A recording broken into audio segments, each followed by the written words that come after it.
비행기의 이륙과 착륙을 통제하는 관제탑이 있습니다. 그 관제탑에서 일하는 기사는 비행기의 착륙 시간을 정확하게 알고 있습니다. 그렇다고 해서 그 시간을 알고 있다고 해서 그의 삶에 큰 변화를 가져다 주는 것은 아닙니다. 그러나 비행장 저 바깥에서 신랑을 기다리는 신부의 경우를 생각을 해보십시오. 이 신부는 자기 신랑이 도착하는 정확한 시간을 알지 못해도 신랑이 곧 도착한다고 하는 기대만으로도 큰 흥분과 감격을 안고 화장실을 정신없이 왔다 갔다 하면서 얼굴을 매만집니다. 신랑을 맞을 준비를 하게 되는 것입니다. 주님을 기다리는 성도의 모습도 이와 같습니다. 주님 재림의 지식을 가지는 것도 중요하지만은 주님과 어떤 관계, 어떤 마음, 어떤 자세로 기다리느냐, 이것은 너무 중요한 것입니다. 오늘 본문은 주님을 기다리는 자의 각성을 촉구하는 메시지가 계속되고 있습니다. 요한계시록 14장 후반부는 인류 역사의 최후를 앞에 두고 하나님의 메시지를 가진 공중을 날아가는 새 천사가 등장합니다. 본문은 사실상 요한계시록 16장부터 나타나는 대접재앙의 서론과 같습니다. 대접재앙을 요약을 한 것이 오늘 6절에서 12절까지라 해도 과언이 아닙니다. 대접재앙 속에서 멸망받을 자와 구원받을 자가 갈라지고 있는 계시를 담은 메시지입니다.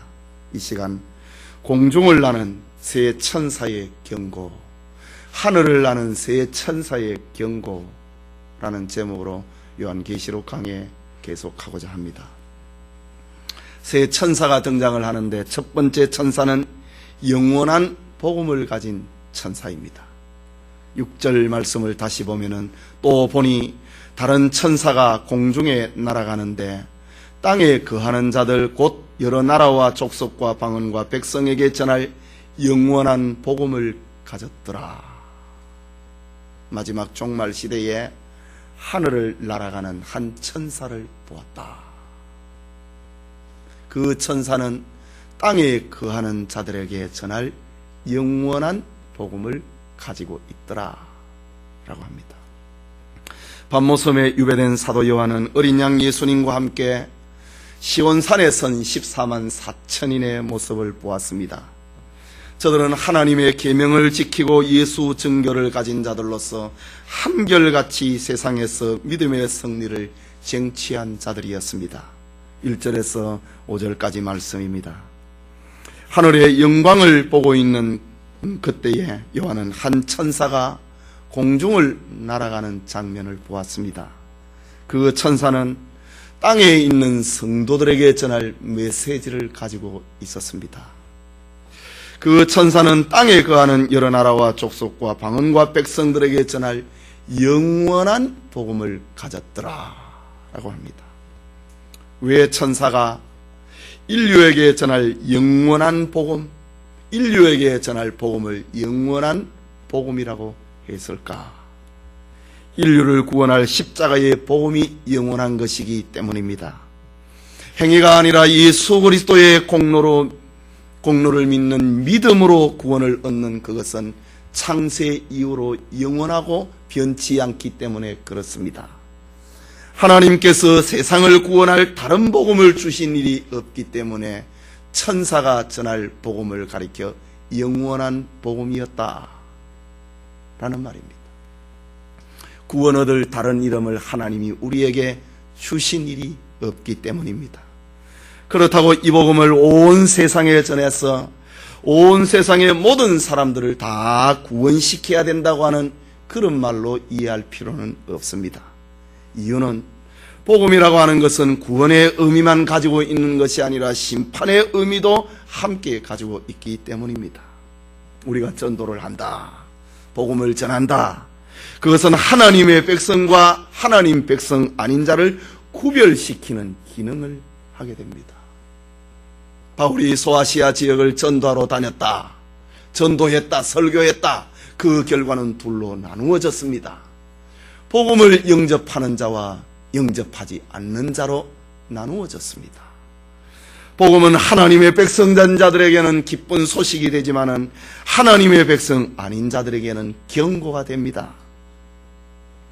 그래서 바울은 고린도전서 1장 18절에 십자가의 도가 멸망하는 자들에게는 미련한 것이요 구원을 얻는 우리에게는 하나님의 능력이 됨이라. 바로 이런 이유로 예수님께서는 온 세상에 복음이 전파되어야 하리니 그제야 끝이 오리라 라고 했습니다. 계속해서 복음을 가진 천사가, 영원한 복음을 가진 천사가 땅에 거하는 자들을 향하여 크게 외치는 말이 있습니다. 7절을 보면은 그가 큰 음성으로 가로되 하나님을 두려워하며 그에게 영광을 돌리라. 이는 그의 심판하실 시간이 이르렀음이라. 하늘과 땅과 바다와 물들의 근원을 만드신 이를 경배하라. 하늘을 날아가는 첫 번째 천사의 경고, 영원한 복음을 가졌는데 그의 입에서 들려오는 말씀, 큰 음성으로 하나님을 두려워하고 그에게 영광을 돌리라. 그의 심판하실 시간이 이르렀다. 그에게 경배하라. 이 말을 전하면서 하늘을 날아가는 겁니다. 여기에 하나님을 두려워하라. 이 말은 공포심을 의미하는 것이 아닙니다. 죄를 지었을 때에 하나님이 나를 징계하지 않을까 두려워하는 것은 하나님에 대한 두려움이라기보다는 공포라고 해야 할 것입니다. 마치 아이들이 숙제를 하지 아니하고 학교에 갔을 때 선생님의 받을 벌을 겁내는 것은 두려움이 아니라 공포심입니다. 숙제 안 했다. 내가 선생님과의 약속을 어겼다. 두려움이 아니라 공포입니다. 그렇다면 하나님을 두려워한다. 그에게 영광을 돌린다. 이것이 무슨 말인가? 그것은 공포가 아니라 하나님을 두려워한다고 하는 말은 하나님의 권위에 순종하는 것입니다. 마지막 7번째 대접재앙을 앞에 두고 하늘을 날아가는 첫 번째 천사, 하나님의 권위에 순종하라 라는 말입니다. 하나님의 권위가 무엇입니까? 우리가 하나님을 두려워하고 하나님을 경외하고 하나님의 권위에 순종하는 것이 무엇입니까? 그것은 하나님의 말씀에 순종하는 것입니다. 하나님의 말씀은 하나님의 권위입니다. 제가 무슨 말을 했다, 제 말대로 하지 않는다고 하는 것은 저의 권위를 무시를 하는 겁니다. 부모가 자식에게 무슨 말을 했다, 아이들이 말을 안 듣는다, 그것은 부모의 권위를 무시하고 도전하는 것입니다. 그 사람의 말은 그 사람의 권위입니다. 하나님의 권위를 순종한다. 하나님의 말씀을 권위를 순종을 하는 것입니다. 성도가 하나님에 대한 두려움으로 산다면은 하나님의 말씀에 의해서 삶의 하나하나를 진단받게 되는 것입니다. 탐욕은 곧 우상숭배라 했다. 이 말씀은 탐욕을 가진 성도들을 책망을 하게 됩니다. 그러나 이 하나님의 말씀에 두려움이 없는 사람은 하나님의 말씀을 들어도 아무런 책망을 받지 않습니다. 회개의 기회를 가지지 않습니다. 종말의 시대가 어떤 것인가? 바울이 디모데후서 3장 2절과 3절에 보면은 사람들은 자기를 사랑하며 돈을 사랑하며 자긍하며 교만하며 회방하며 부모를 거역하며 감사치 아니하며 거룩하지 아니하며 무정하며 원통함을 풀지 아니하며 참소하며 절제하지 못하며 사나우며 선한 것을 좋아하지 않는다. 이런 시대에 이런 하나님의 말씀에 책망을 안 받는다 이죠. 자극을 안 받는다고 하는 말입니다. 이 말씀을 다시 정리를 하면은 종말 시대는 하나님과 하나님의 말씀을 두려워하지 않는 시대가 된다는 말입니다. 이때에 참된 성도는 어떻게 해야 될 것인가? 하늘을 날아가는 첫 번째 천사의 경고, 하나님을 두려워하고 그에게 영광을 돌리라 라고 합니다. 하나님의 말씀을 귀히 여겨라. 하나님의 말씀 앞에 진단을 받으라 라고 합니다. 다시 7절을 보면은 이는 그의 심판하실 시간이 이르렀음이니 하늘과 땅과 바다와 물들의 근원을 만드신 이를 경배하라 하더라. 하늘을 날아가는 첫 번째 천사의 경고입니다. 하나님의 심판하실 때가 지금 다가오고 있다.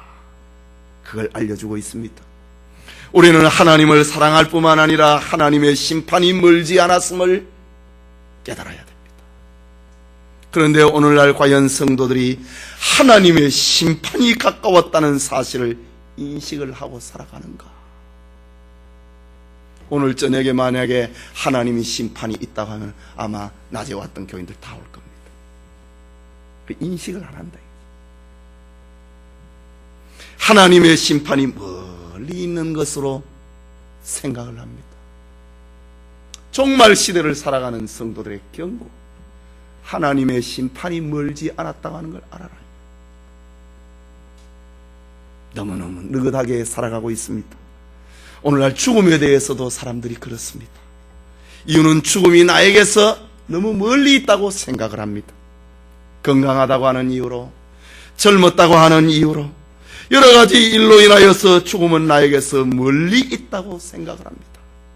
그러나 실상은 죽음은 멀리 있는 것이 아닙니다. 바로 내 앞에 있고 죽음에서 나를 보호하고 나를 지킬 수 있는 것은 없습니다. 이처럼 하나님의 심판도 분명 우리 앞에 있습니다. 오늘날 우리가 생각해야 될 것은 우리의 삶이 과연 노아처럼 방주를 예비하는 삶을 살아가고 있는가라는 것입니다. 노아는 하나님의 심판이 있다는 것을 생각을 하고 방주를 지었습니다. 노아가 당시 사람들에게 방주를 예비하지 아니하면서 하나님의 심판이 있다 회개하라 이 말을 전했다면 그것은 어떤 경각심도 사람들에게 주지 못했을 것입니다.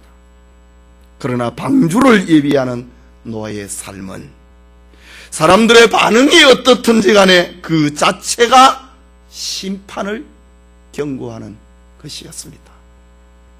그렇다면 오늘 여러분의 삶은 하나님의 심판을 경고하는 그런 삶을 살고 있는가? 오늘 성경 말씀에 이런 그의 심판하실 시간이 이르렀습니다. 노아는 하나님의 심판하실 시간이 이르렀다는 것을 알고 방주를 만들었다면 오늘 우리는 하나님의 심판하실 이 시간을 우리가 전하면서 살고 있는가? 우리의 어떤 삶이 세상에 하나님의 심판이 있다고 알려주고 있는가? 라는 말입니다. 노아는 하나님의 심판이 있다고 하는 것을 방주를 만들면서 경각심을 깨웠습니다. 어두운 세상에서 노아처럼 방주를 예비함으로 하나님의 심판을 선언하고 구원을 증거하는 사람이 되어야 된다. 이것이 하늘을 날아가는 첫 번째 천사의 경고다. 여러분의 삶에 하나님의 심판을 경고하는 삶이 무엇입니까? 교회를 사랑하는 것입니까? 그리스도의 복음을 전하는 것입니까? 아니면 내 삶의 그 무엇보다도 삶의 우선순위를 하나님으로 정하고 살아가는 것입니까? 그것이 무엇이든지 간에 분명히 우리의 삶에서 하나님의 심판을 증거하는 삶이 나타나야 된다. 하나님의 심판이 가까웠습니다. 첫 번째 천사가 들려주는 경고입니다. 둘째로 바벨론의 운명을 경고하는 둘째 천사입니다. 8절 말씀에 같이 봅시다. 또 다른 천사고 둘째가 그 뒤를 따라 말하되 무너졌도다 무너졌도다 큰 성 바벨론이여 모든 나라를 그 음행으로 인하여 진노의 포도주로 먹이던 자로다 하더라. 여기 바벨이라고 하는 이름이 성경에 처음 등장을 한 것은 창세기 10장입니다. 여호와 앞에 특이한 사냥꾼이었던 니므롯이 바벨의 조상입니다. 그리고 이어지는 창세기 11장에는 그 유명한 바벨탑 사건이 나옵니다. 아마도 니무롯의 선동으로 바벨탑이 쌓아지지 않았나 생각이 됩니다. 이 사건은 노아의 홍수 이후에 벌어지는 큰 하나님을 대항을 하는 사건입니다. 하나님의 진노를 저항을 하는 인본주의 문화의 상징이 바벨입니다. 바벨탑입니다. 큰 홍수를 경험을 했다 이제 또다시 홍수가 나도 우리는 그 꼭대기에 올라가자. 그래서 우리가 흩어짐을 면하자. 거기에 우리 이름을 내자. 하나님의 진노를 대항을 하는 인본주의 문명의 상징이 바벨입니다. 역사상 바벨론이라고 하는 나라가 등장을 해서 하나님을 대항을 하는 상징으로 나타났습니다. 바벨론은 불의한 세력의 상징이었습니다. 바벨론 왕은 세계의 통치자였고 바벨론 거민들은 더할 수 없는 교만과 강포함으로 이민족을 멸시를 하고 괴롭혔습니다. 바벨론은 군사력과 경제력을 앞세우고 숱한 민족을 정복을 하고 약탈을 했습니다. 그리고 자신들이 섬기는 가정한 우상을 다른 민족들에게 강요를 했습니다. 그렇다면 바벨론은 하나님을 거역을 하는 세속성의 상징입니다. 바벨론은 이 세상 권세의 모형이고 불신과 부도덕이 팽배한 문명을 상징을 하는 것이 바벨론입니다. 그런데 공중을 나는 두 번째 천사가 큰 성 바벨론이 무너졌다 무너졌도다 라는 말을 하면서 날아가는 겁니다. 예수님의 복음서에 보면은 내가 진실로 진실로 내게 이르노니 강조하는 형식을 뜰 때에 진실로 진실로라는 표현을 썼습니다. 그런데 오늘 본문 말씀에 바벨론이 큰 성 바벨론이 무너졌도다 무너졌도다 라고 합니다. 바벨론이 큰 성 바벨론이여 모든 나라를 그 음행으로 인하여 진노의 포도주로 먹이던 자로다 하더라. 오늘 8절의 말씀은 아주 의미 깊은 말입니다. 하나님을 섬겨야 될 모든 나라를 모든 백성이 하나님의 백성이 아닌 우상을 섬기게 만들었던 음행입니다. 이 세상 역사의 끝을 보여주고 있는 장면입니다. 바벨론은 힘을 무기로 삼았습니다. 다수를 무기로 삼았습니다. 경제력으로 무기를 삼았습니다. 그리고 하나님 사상을 도전을 했습니다. 무신론 사상을 가지고 하나님을 도전하고 우상숭배 사상으로 하나님을 대적을 했습니다. 그러나 이 세상 역사의 끝에 바벨론이 무너졌다라고 전하고 있는 것입니다. 그 모든 나라를 음행으로 인하여 진노의 포도주로 먹이던 자로다. 바로 악을 공급을 했던 인본주의 문명의 산실을 두고 하는 말입니다. 오직 하나님 사랑과 경배에서 돌아서게 만들었던 것이 음행입니다. 종말 시대의 이 음행, 무신론 사상과 우상 숭배 사상으로 결국 바벨론이 무너지게 될 것이라고 하는 말입니다. 그런데 바벨론은 자기만 악한 것이 아니었습니다. 모든 나라들에게 바벨론의 포도주를 마시게 만들었습니다. 온 세상을 인본주의 문명으로 바벨론 사상으로 물들게 만들었던 그것이 무너졌다라고 합니다. 이 말은 바벨론이 바로 범죄의 인도자였다는 말입니다.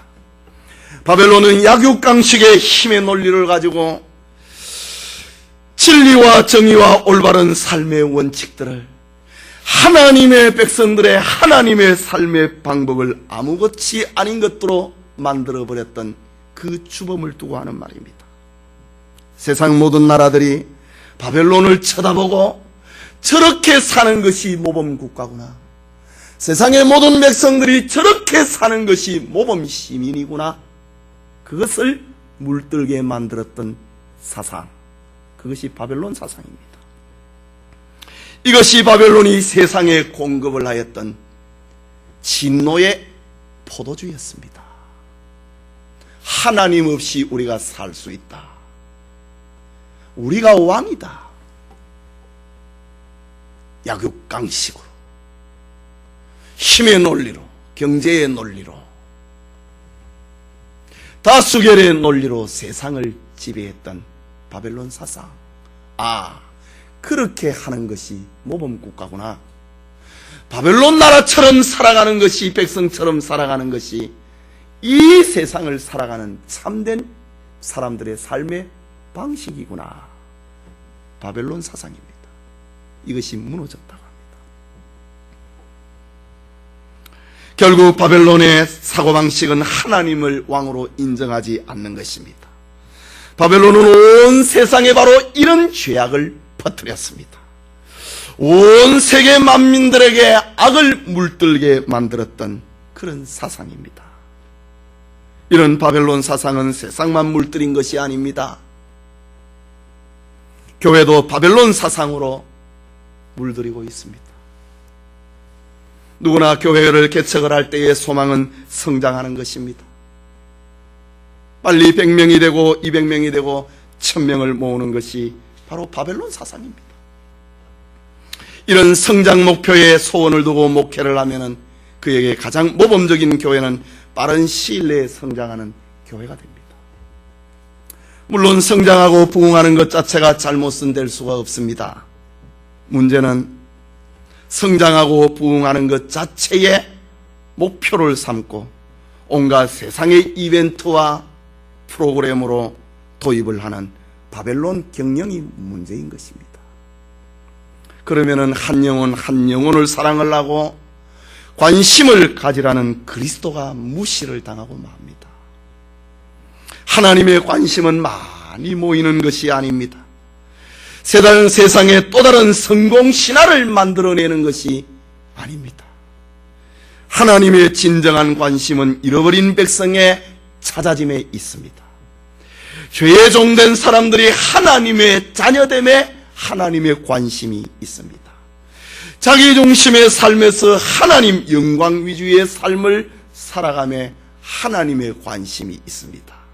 진정한 하나님의 나라의 확장, 이것이 하나님의 관심입니다. 그렇다면 국가가 부흥하고 남북이 통일이 되고 교회가 크게 부흥을 하고 건물을 웅장하게 건축을 하는 것, 성도들의 삶의 무병, 장수, 만사, 영통, 이것은 궁극적인 하나님의 관심이라기보다는 바벨론 성공 신화의 또 다른 변형입니다. 주님이 재림을 할 때에 성공 신화에 사로잡혀 있는 것, 이 다 무너진다, 그 말입니다. 그렇다면 오늘날 우리에게 자리 잡은 장차 무너질 바벨론 사고방식을 버려야 됩니다. 우리의 문제라고 하나님의 문제라고 하는 생각을 버려야 된다는 말입니다. 우리가 이 세상 문제로 인하여서 고민하고 근심하는 것은 우리 스스로 만들어낸 근심이고 염려고 고민에 지나지 않는 것입니다. 그것은 진정으로 그리스도를 사랑하는 삶의 방식이 아닙니다. 그래서 바울은 고린도전서 16장 22절에 만일 누구든지 주를 사랑하지 아니하거든 저주를 받을지어다. 바벨론 사고방식을 가지고 살아가는 사람, 가져야 된다, 누려야 된다, 크게 해야 된다. 바벨론 사고방식을 가지고 살아가는 사람은 저주를 받을다. 이것이 바로 두 번째 날아가는 천사가 들려주고 있는 경고입니다. 우리는 하늘을 날아가는 두 번째 천사의 경고에 귀 기울여야 됩니다. 이 세상의 권력과 경제와 힘의 사고방식인 바벨론이 무너진다고 하는 것을 알려주고 있습니다. 이 세상의 논리, 더 넓혀야 된다, 더 지배해야 된다, 더 많은 식민지 국가를 거느려야 된다. 더 높은 성을 쌓아야 된다. 바벨론 사고입니다. 이런 사고가 주님의 재림 앞에 다 무너져 버린다 라는 말입니다. 성공신화, 그것이 바로 세상을 하나님의 진노의 포도주로 먹이던 자였다. 그게 무너진다, 망한다 라고 합니다. 진정 하나님의 방법을 깊이 생각을 하는 은혜가 있기를 소원합니다. 마지막으로 인내하지 못한 자를 향해 경고하고 있는 세 번째 날아가는 천사입니다.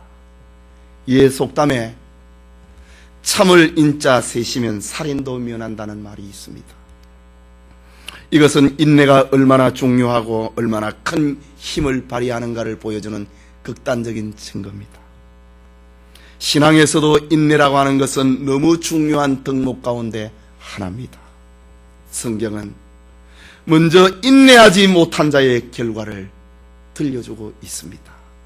9절 말씀입니다. 또 다른 천사 곧 셋째가 그 뒤를 따라 큰 음성으로 가로되 만일 누구든지 짐승과 그의 우상에게 경배하고 이마에나 손에 표를 받으면, 인내하지 못하고 짐승의 표를 받으면 라고 합니다.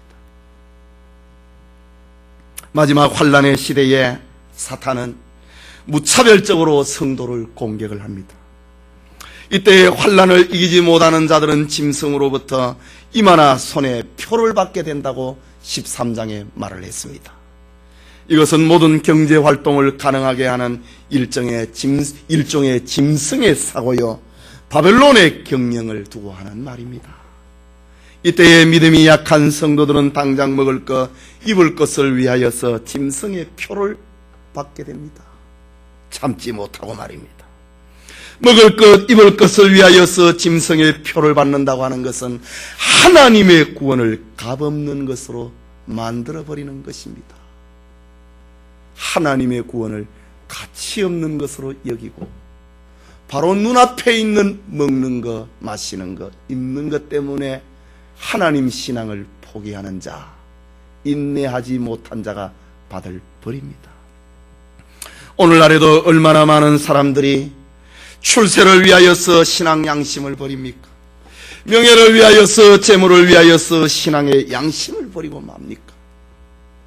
성도는 교회 안에서만 성도가 아니고 직장이나 사회에서도 성도의 모습을 나타내어야 되는 것입니다.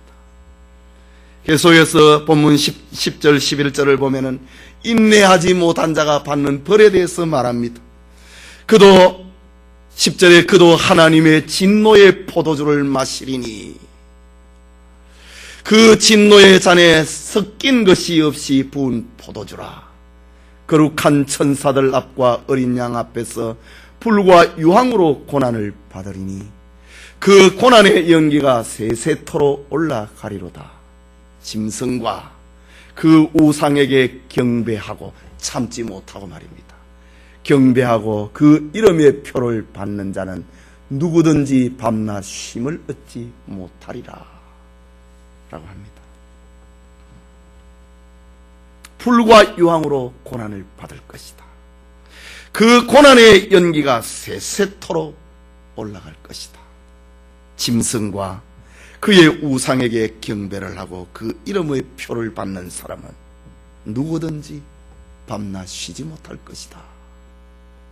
고난의 연속성을 두고 하는 말입니다. 성도님, 결국 짐승의 삶의 방식으로 살아가는 사람, 바벨론의 사고로 살아가는 사람은 영원한 심판을 받습니다. 뿐만 아니라 세상에서도 쉼을 얻지 못합니다. 항상 불안과 염려 속에서 살아갑니다. 바벨론의 사고, 자기의 포부와 욕망이 끊어지지 않고 꿈틀거리기 때문에 쉼을 얻지 못합니다. 자신이 소유한 것, 자신이 이룬 것을 지키기 위하여서 끊임없이 경쟁해야 되고 힘을 모아야 되기 때문에 항상 불안 속에서 살아가게 됩니다. 이것이 바벨론 사고입니다. 이러한 세상에서 성도는 그날그날 주어진 것으로 감사하면서 살아야 됩니다. 성도들의 인내가 여기 있다. 오늘 10,000원이 있으면 10,000원으로 감사하고, 내일 100,000원이 있으면 100,000원으로 감사하며 사는 겁니다. 그것이 성도들의 삶입니다. 벌려고 애쓰면서 살기보다는 벌어진 것으로 감사하며 사는 것, 그것이 주님이 주신 하나님의 방법입니다. 바벨론 사고는 더 벌어야 된다, 더 모아야 된다, 더 가져야 된다. 그러나 주님이 주신 하나님의 방법은 있는 곳으로 감사해라.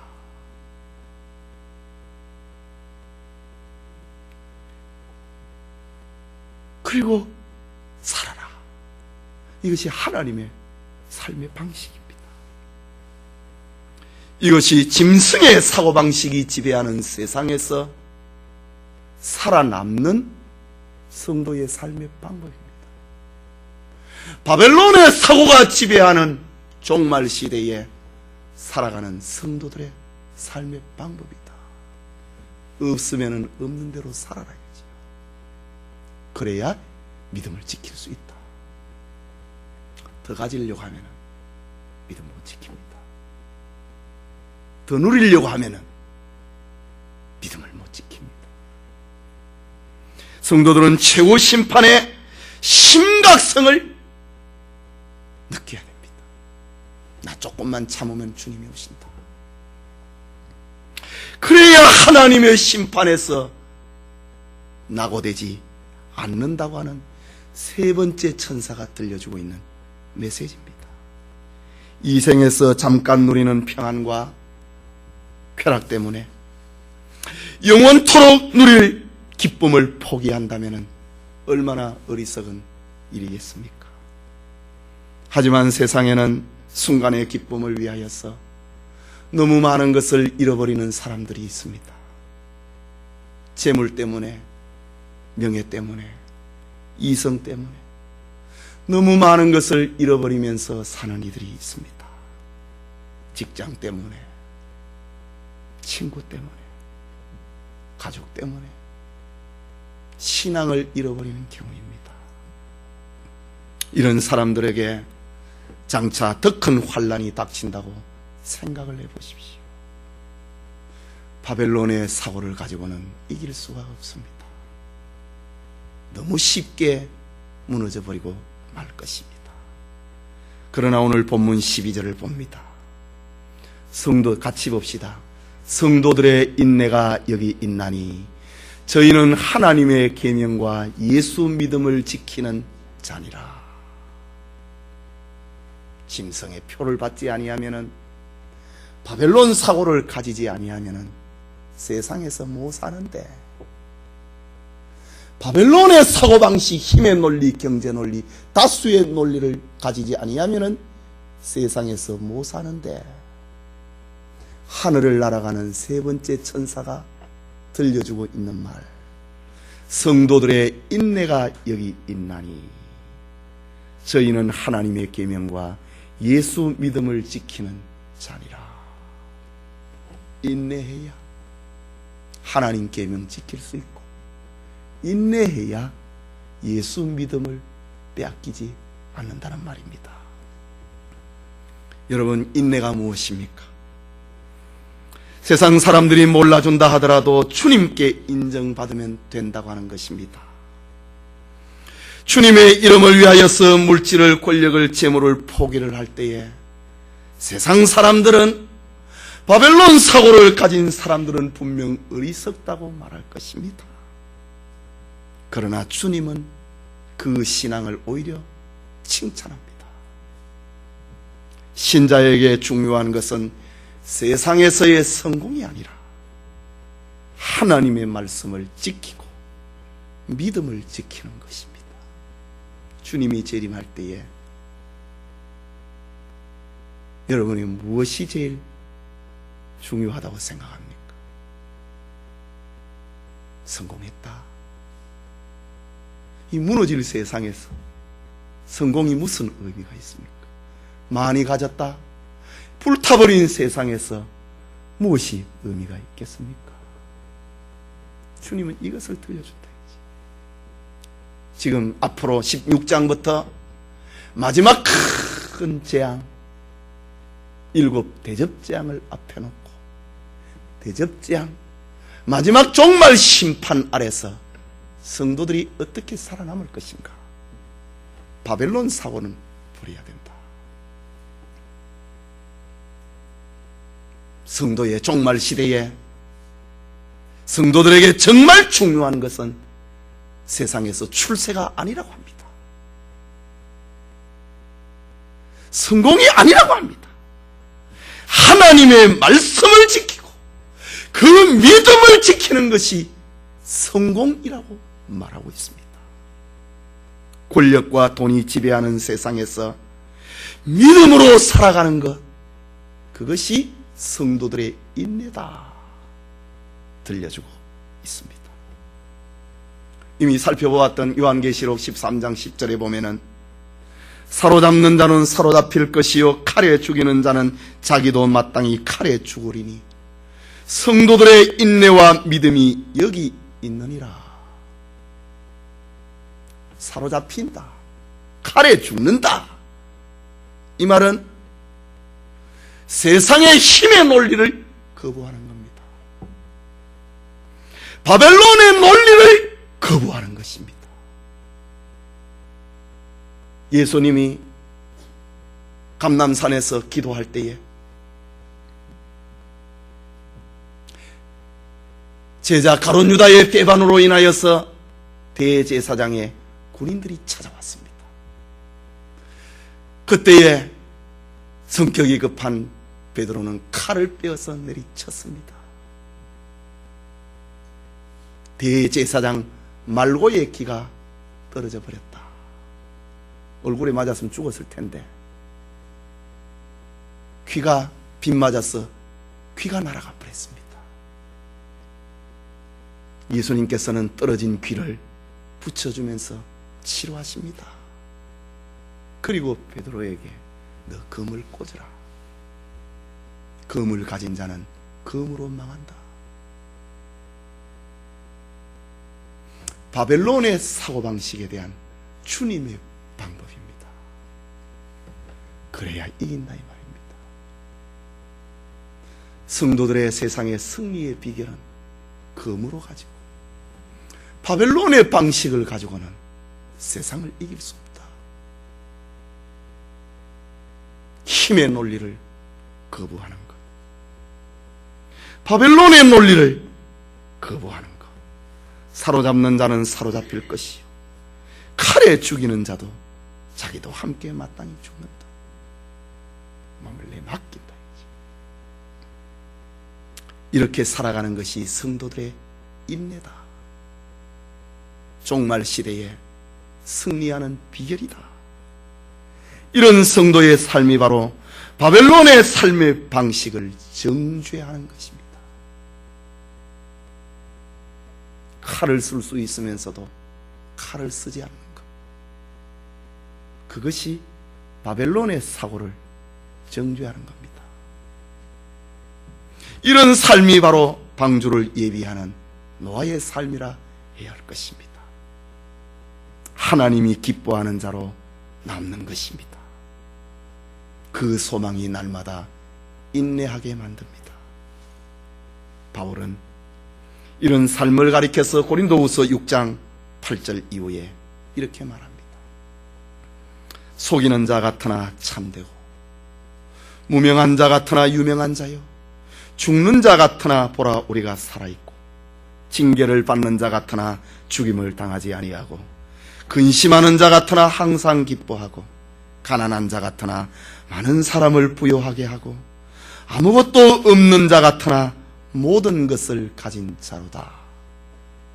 이것이 바벨론 사고가 지배하는 세상에서 승리하는 성도의 삶의 비결입니다. 마지막 때에 진정 어리석었던 자가 누구였던가가 공개적으로 밝혀질 것입니다. 그때의 성도가 누리게 될 주님의 칭찬과 축복은 더욱 크게 우리 앞으로 다가오게 될 것입니다. 예배드리는 성도 여러분, 새 천사의 메시지를 정리해 봅니다. 첫째 천사는 심판의 때가 가까웠으니 영원한 복음을 간직하라는 것입니다. 두 번째 하늘을 나누는 천사는 바벨론의 멸망이 정해져 있기 때문에 세상을 사랑하지 말고 하나님을 사랑하고 하나님의 삶의 방식으로 살라는 것입니다. 세 번째 하늘을 날아가는 천사는 세상에서 하나님의 계명과 믿음을 가지고 인내하라는 것입니다. 이것이야말로 말세를 살아가는 성도의 지혜다 라고 합니다. 여기에 세상이 줄 수 없는 하나님의 구원이 있고 평화가 있습니다. 여러분, 예수 믿으면 마음에 평화가 옵니다 라는 말을 많이 들었을 것입니다. 이것은 소위 전도할 때에 자주 권면하는 복음의 메시지입니다. 예수 믿음이 성도들의 마음을 평화롭게 한다고 하는 것이 기독 신자들의 상식입니다. 그런데 오늘날 교회를 보면은, 성도들을 보면은 믿음으로 인하여서 진정한 평화를 누리는 자가 과연 몇이 있습니까? 의심이 될 정도로 평화와는 거리가 먼 삶을 살아가고 있다라고 해도 과언이 아닐 것입니다. 오늘 우리 가운데도 늘 욕구불만으로 차 있습니다. 그러니 평화가 없습니다. 주님은 분명히 너희가 마음에 평안하냐? 나를 믿으면 평화로운데 너가 평안하냐? 라고 묻습니다. 예배당에서 눈물을 흘리고 기도하고 찬송 부를 때는 불안 대신에 평화가 찾아옵니다. 그러나 다시 세상을 대하면은 언제 들어왔는지 모르게 내 마음속에 불안이 차지를 하고 우리를 괴롭힙니다. 그렇다면 우리에게서 이런 불안과 염려, 근심과 걱정이 떠나지 않는 이유가 무엇인가? 그것은 무너질 바벨론 사상이 우리 가운데서 아직 벗어지지 않았기 때문입니다. 바벨론 사상이 무엇입니까?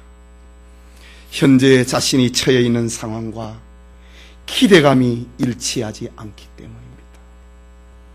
기대는 가지고 있는데 그 기대를 충족시킬 여건이 채워져 있지 않기 때문에 불안하고 염려되고 근심, 걱정이 떠나지 않는 것입니다.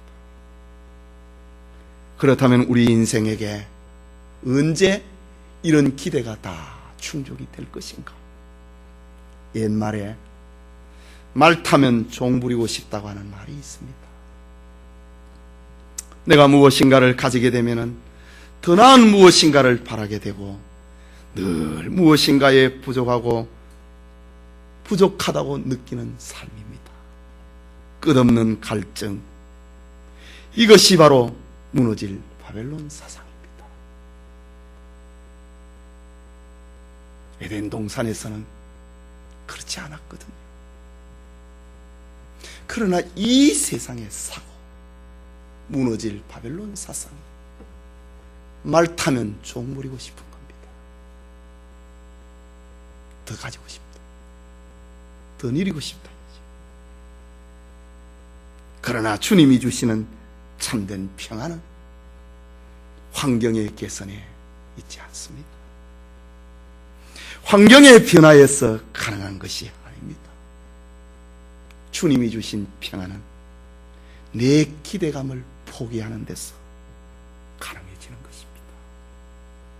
하나님은 우리가 원하는 삶을 이루어주기 위해서 존재하는 분이 아닙니다. 하나님은 독생자 예수님을 세상에 보내신 것은 나에게 성공 신화를 만들어주기 위해서 오신 분이 아닙니다. 참된 평안은 하나님 안에 있는 것입니다. 무너질 바벨론 사고를 버리고 하나님 안에 참된 평화가 있습니다. 광야교회처럼 하나님이 제공해 주시는 것을 먹고 마시며 감사하는 것입니다. 이것이 평강을 누리는 그리스도인의 삶입니다. 만일 우리가 하나님이 주신 것으로 산다면 삶에 대한 부담감은 없어질 것입니다. 그리고 우리의 마음에 평안이 임할 것입니다. 그러나 하나님 앞에서 욕구불만으로 산다면 하나님이 주시는 기쁨도 평강도 인내도 놓쳐버리고 말 것입니다. 종말 시대에 세상을 이기는 성도의 비결이 무엇인가? 하나님이 주신 것으로 만족하라. 그래야 마지막 종말을 이길 수 있다 라는 말입니다. 영원한 복음을 간직하라. 예수 그리스도를 믿음으로 구원 얻는다고 하는 이 진리를 간직하라. 무너졌도다 무너졌도다 큰 성 바벨론이여.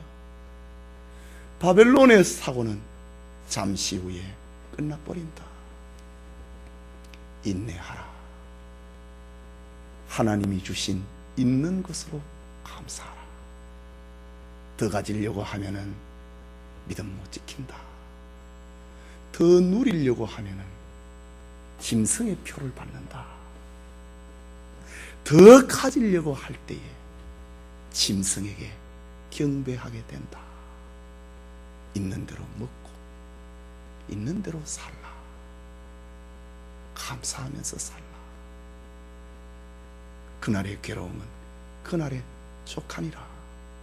이것이 하나님이 우리에게 주신 성도의 삶의 방식입니다. 바벨론 사고에서 우리가 벗어나야 참된 평화를 우리가 누릴 수 있습니다. 영천의 모든 성도님, 이 영원한 복음을 가지고 무너질 바벨론 세상에서 하나님의 계명과 예수 믿음으로 이기는 자가 되는 축복이 있기를 소원합니다. 우리 말씀을 생각하고 기도합시다. 더 가지지 말라 그러니까 오늘 실망을 많이 하신 것 같다. 그러나 우리가 세상에서 이길 수 있는 방법, 마지막에 살아남는 방법, 바벨론 사고를 버려야 된다. 더 가진다. 더 누린다. 그러다가 보면은 짐승 앞에 경배하게 된다. 있는 곳으로 족해라. 더 벌려고 하면은 평안이 없다. 하나님이 주신 것으로 감사해라. 그것이 진짜 성도들의 삶입니다. 여러분의 마음에 왜 평화가 없습니까? 무너질 바벨론 사고가 여러분을 지배하고 있기 때문에 그렇습니다. 세상에 얼마나 많은 사람들이 우리가 가지고 있는 것 10분의 1도 못 가지고 사는 사람이 얼마나 많습니까? 우리 가운데 아무리 가난한 사람이라 하더라도요, 세상에는 여러분이 가진 것보다 반도 못 가진 사람이 수십억이 됩니다. 그런데 더 가지면 만족해지나요? 말 타면 종 부리고 싶은 것이 우리의 마음입니다. 이게 바벨론 사고다 이거지. 에덴 동산에서는 이런 것이 없었습니다.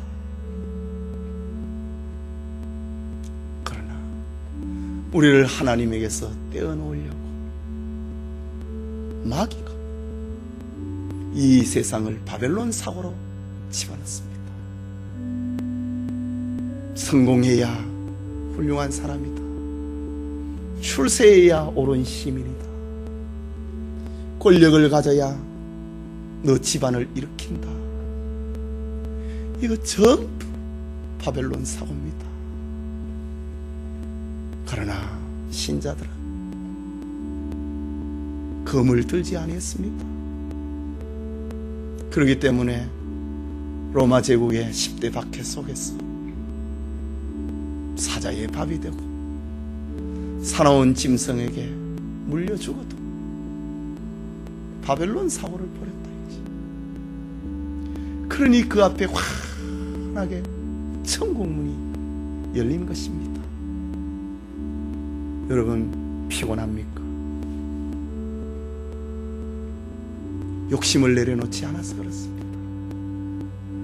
불안합니까? 여러분의 기대를 내려놓지 않아서 그렇습니다.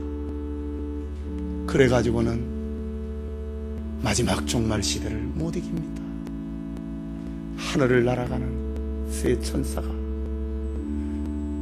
오늘 우리에게 들려주는 말씀입니다. 영원한 복음을 가져라. 무너졌도다 무너졌도다 큰 성 바벨론이여. 모든 나라를 그 음행으로 인하여 진내의 진노의 포도주로 먹이던 자로다.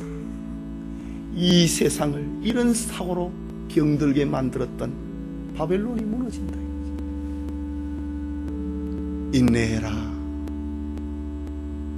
그래야 이길 수 있다.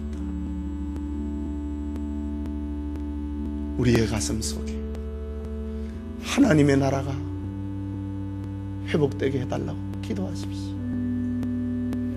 여러분의 마음 속에 하나님의 나라는 욕구불만이 아니고 더 가지려고 하는 것이 아니고 지금 가지고 있는 것으로 감사하고 사는 것입니다.